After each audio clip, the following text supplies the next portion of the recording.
Assalamu alaikum everyone. Welcome to my channel Shubho Arts. Welcome to another new video. আজকে আমি আপনাদের শেখাতে যাচ্ছি কিভাবে আপনারা কোনো ব্যাঙের পৌষ্টিকতন্ত্র আঁকবেন একদম ফ্রি হ্যান্ডে। সো আমি প্রথমে একটা টিপস দিতে চাই আপনাদের। আপনারা উপর নিচে 4টি বিন্দু আঁকবেন ইঞ্চি স্কেলে। প্রথমটা 0, তারপরেরটা 1, তারপর 2.5 এবং সবশেষে 3.5 ইঞ্চি দূরত্বে। এবার হচ্ছে কি প্রথম যে দুইটা বিন্দু দিয়েছিলেন তার মাঝ বরাবর পাশাপাশি দুইটা বিন্দু দিবেন 1.25 ইঞ্চি দূরত্বে। এবার দেখুন বাম দিকে যেভাবে আঁকলাম ঠিক একইভাবে ডান দিকেও আঁকতে হবে। আপনারাও ঠিক সেম কাজটাই করবেন। এবার হচ্ছে আমরা দেখেন যে ওখান থেকে টেনে নিয়ে আসছি এই যে 1 ইঞ্চি দূরত্বে যে বিন্দুটা ছিল এখানে।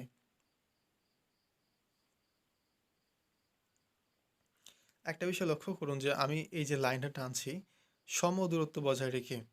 তো এইটা যদি একটু কম বেশি হয়ে যায় তাহলেও কোনো সমস্যা হবে না। তবে আপনারা চেষ্টা করবেন দূরত্ব সমান রাখতে, তাহলে হবে কি ড্রয়িংটা দেখতে অনেক সুন্দর হবে। আপনি অঙ্কনে যতই নতুন হন না কেন, আপনি যদি এই দূরত্বগুলো মেনটেন করে ঠিকমতো আঁকতে পারেন তাহলে অবশ্যই আপনার ড্রয়িংটা দেখতে ভালো হবে এবং শিক্ষক আপনাকে মার্ক দিতে বাধ্য হবেন। তবে আরও একটা বিষয় জরুরি যে অঙ্কনের ক্ষেত্রে শুধু অঙ্কন করলেই হবে না, আপনাকে মার্কিংগুলো সঠিকভাবে করতে হবে। সঠিকভাবে যদি মার্কিং না করেন তাহলে কিন্তু ভালো অঙ্কন হলেও আপনি পরীক্ষায় ভালো নম্বর পাবেন না।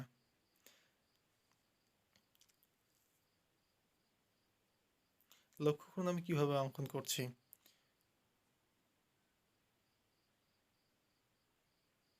আমি আবারও বলে নিতে চাই, আপনারা যদি এই দূরত্বগুলো বজায় ঠিক মতন রাখতে না পারেন তবেও খুব একটা সমস্যা হবে না এবং ড্রয়িংটা হবে।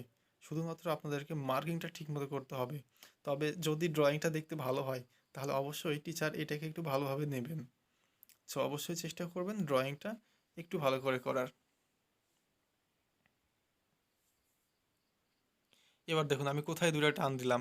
এই টানটা ছিল 2.5 ইঞ্চিতে যেই ডট ছিল, আর সবশেষে নিয়ে আসলাম এই যে এখানে, এটা হচ্ছে 3.5-এ। এবার আমি এই ডিউডেনাম আর ইলিয়ামটা যেটা আঁকছি এইটা আপনারা আঁকা বাঁকা করে দিবেন। তবে আমি যতটুকু আঁকা বাঁকা করছি এরকম করতে হবে এমন কোনো কথা নেই।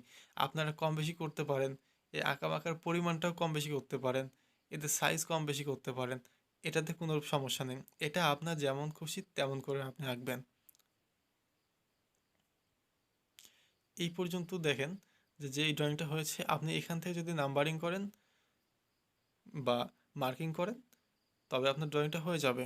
কিন্তু এইটাকে যদি আরও সুন্দর লুক দিতে চান, রিয়ালিস্টিক লুক দিতে চান, তাহলে এইটাতে কিছু শেডিং করতে হবে পেন্সিল দিয়ে, যেটা আমি আপনাদেরকে দেখাচ্ছি এখন।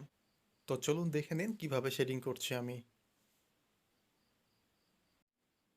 শেডিং করার একটা বিশেষ বৈশিষ্ট্য হচ্ছে আপনি যখন শেডিং করবেন তখন আপনার ড্রয়িংটা দেখতে অনেক রিয়েলিস্টিক মনে হবে এবং অনেক সুন্দর লাগবে দেখতে এটি।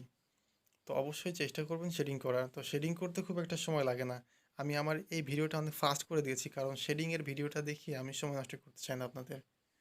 আপনারা এইটা সহজে করতে পারবেন। আর আমার ভিডিওটা কেমন লাগছে আপনারা অবশ্যই কমেন্ট বক্সে জানাবেন। ভালো লাগলে সাবস্ক্রাইব করবেন আর শেয়ার করতে তো অবশ্যই ভুলবেন না।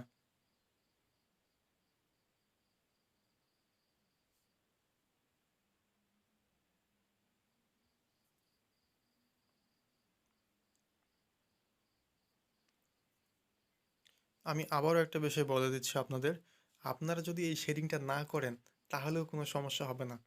আপনারা শেডিং ছাড়াই সমান মার্ক পাবেন।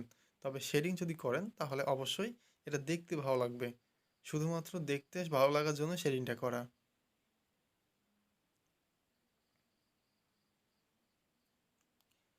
এবার আমি দেখুন যে ব্লেন্ড করে দিচ্ছি। এই ব্লেন্ড করলে আরও সুন্দর লাগে শেডিংটা। শেডিংটা স্পষ্ট হয়।